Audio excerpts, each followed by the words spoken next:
जय माता दी। राधे राधे। दोस्तों, इस पोस्ट में हम आज आपके लिए ये जानकारी लेकर आए हैं कि चैत्र नवरात्रि से पहले कुछ ऐसे कार्य हैं जो हमें अवश्य कर लेने चाहिए। हिंदू धर्म के अनुसार नवरात्रि के 9 दिनों का विशेष महत्व है। मुख्य रूप से साल में 2 बार ये पर्व मनाया जाता है और 9 दिनों तक माँ दुर्गा की पूरी श्रद्धा भाव से पूजा की जाती है। पहली नवरात्रि तिथि चैत्र महीने में पड़ती है, जिसे चैत्र नवरात्रि कहा जाता है, और दूसरी नवरात्रि शरद ऋतु में मनाई जाती है, जो शारदीय नवरात्रि के रूप में जानी जाती है। दोनों नवरात्रि के तिथियों का अलग महत्व और पूरे 9 दिनों तक पूजा का अलग विधान है। तो आज हम बात करते हैं चैत्र नवरात्रि की। चैत्र नवरात्रि में यदि आप कलश स्थापना करना चाहते हैं या नौ दुर्गा का व्रत रखना चाहते हैं, यदि आप इनमें से ना व्रत रखते हैं ना कलश स्थापना करते हैं, लेकिन यदि आप माता की पूजा करते हैं तो नवरात्रि शुरू होने से पहले, कलश स्थापना शुरू होने से पहले ये कार्य अवश्य पूरे कर लें। पूरे घर की अच्छे से साफ सफाई कर लें। नवरात्रि के साथ साथ भारतीय नववर्ष का आरंभ भी होता है, इसीलिए प्रातःकाल उठकर घर की सफाई करें। घर को अच्छी तरह से पानी से धोएं। घर से ऐसा सामान जो कि काफ़ी समय से प्रयोग में नहीं आया है या आपके काम का नहीं है, उसे घर से बाहर निकालें।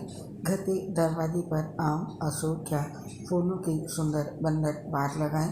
यदि पिछले वर्ष माता की मिट्टी की मूर्ति स्थापित की हो तो कलश स्थापना से पहले उसे विसर्जित करें, और इसके साथ ही घर के मंदिर में यदि कोई खंडित मूर्ति या फिर फटी तस्वीरें हैं तो इसे भी घर से बाहर कर दें। नवरात्रि के पहले दिन कलश स्थापना की जाती है। कलश स्थापना करने वाली जगह को भी अच्छे से साफ कर लें। कलश स्थापना से पूर्व पूरे मंदिर की अच्छी तरह से साफ सफाई करें। इसके लिए सभी भगवान को स्नान कराकर सुंदर पोशाक पहनाएं। कोशिश करें कि सभी भगवानों को नए वस्त्र पहनाएं और मंदिर का कोना कोना साफ करें। और नवरात्रि शुरू होने से एक दिन पहले पूरे घर में गंगा जल का छिड़काव करें। इसके बाद घर के मुख्य द्वार पर स्वास्तिक बनाएं। माँ के स्वागत के लिए दरवाजे पर स्वास्तिक बनाना बहुत शुभ माना जाता है। स्वास्तिक का निशान घर में सुख समृद्धि का प्रतीक होता है और ये माता के आगमन का प्रतीक भी होता है। इसलिए घर के मुख्य द्वार पर स्वास्तिक का निशान अवश्य बनाएं। और घर की सफाई के साथ किचन की सफाई करना भी ज़रूरी होता है। घर में कलश स्थापित करने से पहले किचन के हर एक कोने को अच्छी तरह से साफ करें। साफ किचन में माता का भोग तैयार करने से माँ दुर्गा प्रसन्न होकर सभी मनोकामनाओं की पूर्ति करती है। इसलिए अपने पूरे घर की साफ सफाई नवरात्रि शुरू होने से पहले अवश्य ही कर ले।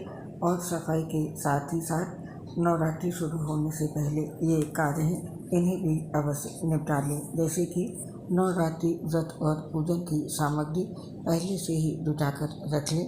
अगर आप 9 दिनों तक व्रत रखते हैं तो नवरात्रि शुरू होने से पहले ही कुट्टू का आटा, समा के चावल, सिंघाड़े का आटा, साबूदाना, सेंधा नमक, फल, मेवा और मूंगफली जैसी फलाहारी चीज़ें मंगवा कर रख लें। और इसके साथ ही नवरात्रि में माँ के 9 स्वरूपों और 9 रंगों का खास महत्व होता है। माँ के हर एक स्वरूप एक रंग समर्पित होता है।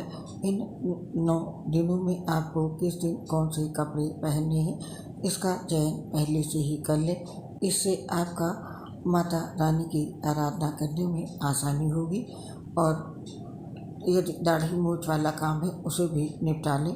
नवरात्रि में 9 दिनों तक दाढ़ी मूंछ बनवाना, बाल या नाखून काटना अशुभ माना जाता है।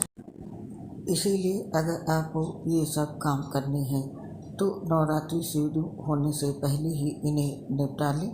और इसके साथ ही अगर आप मांसाहारी हैं तो नवरात्रि शुरू होने से पहले घर से सारे तामसिक भोजन हटा करके बाहर कर दें। लहसुन और प्याज को भी बाहर कर दें। नवरात्रि के 9 दिनों में पूरी तरह सात्विकता का पालन किया जाता है, इसलिए जहाँ पर भी आपने मांसाहार रखा है उस जगह को अच्छी तरह से साफ सफाई करके पवित्र कर लें। तो ये वो कार्य थे जो आपको नवरात्रि शुरू होने से पहले करने हैं। यदि आप इन कार्यों को करने के पश्चात कलश स्थापना करते हैं तो माता का आशीर्वाद आप पर सदैव बना रहेगा। तो दोस्तों, ये वो कार्य थे जो हमें नवरात्रि शुरू होने से पहले ही निपटा लेने हैं। आप और आपके पूरे परिवार पर माता रानी का आशीर्वाद सदैव बना रहेगा। इस कामना के साथ इस पोस्ट को समाप्त करने की आपसे आज्ञा चाहते हैं। आपसे शीघ्र मिलेंगे नई पोस्ट के साथ। तब तक के लिए आप सभी को चैत्र नवरात्रि पर्व की ढेर सारी शुभकामनाओं के साथ मेरी प्यार भरी राधे राधे। दोस्तों, हम आपसे अपनी एक प्रॉब्लम शेयर करना चाहते हैं। हम लीवर सोसिस सहित गंभीर बीमारी से परेशान हैं, जिससे पोस्ट बनाने में दिक्कत होती है। सांस फूलने की वजह से आवाज़ सही नहीं आ पाती है। इसके लिए हमें क्षमा करें और अपना सहयोग हमारे साथ बनाए रखें। उम्मीद करती हूँ आप हमारा साथ जरूर देंगे। इसके लिए आप सभी साथियों का हृदय से बहुत बहुत धन्यवाद। जय श्री राधे कृष्ण, राधे राधे, जय माता की।